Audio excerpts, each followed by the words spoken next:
Aujourd'hui, je suis avec la belle Iris pour vous montrer quelques manipulations qui vont vous permettre de délier quelques tensions au niveau du bassin de votre cheval. Donc, bonjour Iris. Donc, la zone, je déplace ma caméra pour vous montrer la zone qui va être manipulée. Donc, c'est cette partie-là ici qu'on veut manipuler, particulièrement là, ici.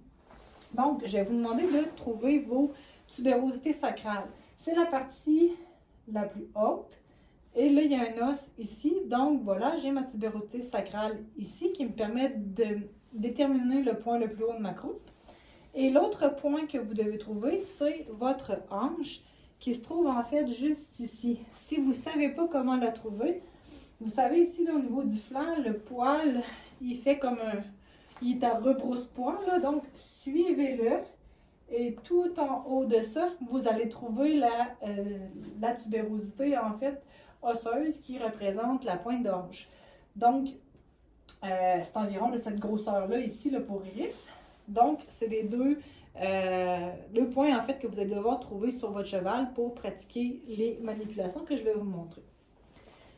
La première manipulation, c'est de simplement apposer vos mains sur votre cheval, un peu devant la tubérosité sacrale et tout juste derrière ici. Et vous allez prendre de grandes respirations.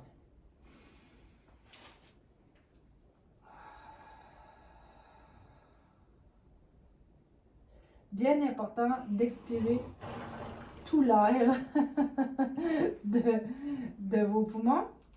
Ça fait ralentir. Mon Dieu, ça va, Iris? Un éternuement avec une porte semi-fermée. Donc oui, ça les fait se détendre.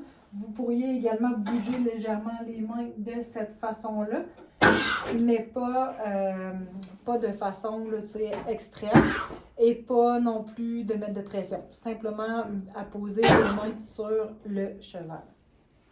Une fois que votre minute détente est passée pour votre cheval, ce qu'on va faire, c'est placer les mains comme ça. Et je vais faire des mouvements d'aller-retour avec le bout de mes doigts tout le long de la colonne vertébrale, en partant de devant ma tubérosité sacrale, en m'en allant vers ma queue. Donc, tout le long de ma colonne vertébrale, je fais ces mouvements-là que je vais essayer de vous montrer lorsque je vais arriver à ma croupe. Donc, à ma queue en fait. Donc, je fais environ 10 va-et-vient comme ça. Une fois que c'est fait, je déplace mes mains, toujours en suivant la colonne vertébrale de mon cheval. Donc, on voit mes doigts qui font des petits va-et-vient de cette façon-là.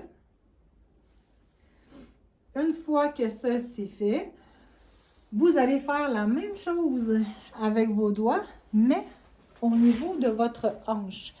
La hanche, elle a environ, en fait pas environ, elle a 5 attaches musculaires. Donc, c'est vraiment une articulation qui est super sollicitée. Il y a plein d'attaches musculaires à ce niveau-ci. Donc, vous allez apposer vos doigts sur le dessus de la hanche et faire la même chose que vous avez fait tout le long de votre colonne vertébrale. Donc, vous allez faire ça comme ça. On voit que Iris se dandine un peu les fesses, là, donc ça fait du bien.